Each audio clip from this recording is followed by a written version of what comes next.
നഗരസഭാ സെക്രട്ടറിയെ CPM കൌൺസിലർമാർ കയ്യേറ്റം ചെയ്ത സംഭവത്തിൽ UDF ഗുരുവായൂർ നഗരസഭാ കമ്മിറ്റിയുടെ നേതൃത്വത്തിൽ പ്രതിഷേധയോഗം സംഘടിപ്പിച്ചു. ബ്ലോക്ക് കോൺഗ്രസ് പ്രസിഡന്റ് അരവിന്ദൻ പല്ലത്ത് യോഗം ഉദ്ഘാടനം ചെയ്തു.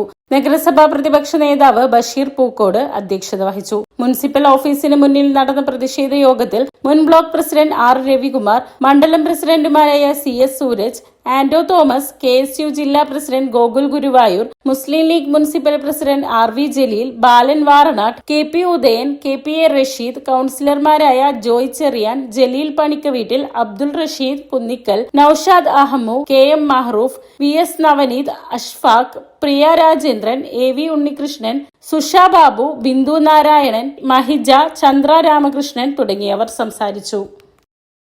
ഗുരുവായൂരിന്റെ നഗരസഭയ്ക്കകത്ത് കേട്ടുകേൾവില്ലാത്ത രീതിയിലുള്ള ഒരു പ്രതിഷേധമാണ് ഇടതുപക്ഷ കൗൺസിലർമാരുടെ ഭാഗത്തുനിന്നുണ്ടായിരുന്നത്. നമുക്കറിയാം, ഈ സെക്രട്ടറി ഒരു നീതിയുക്തമായി ജോലി ചെയ്യുന്ന ഒരു ഉദ്യോഗസ്ഥൻ.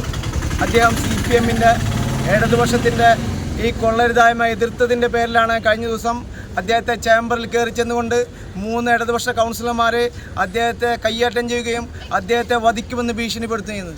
നിങ്ങൾ മനസ്സിലാക്കണം, ഇന്ന് കേരളം ഭരിക്കുന്നത് ഐക്യജനാധിപത്യ മുന്നണിയാണ്.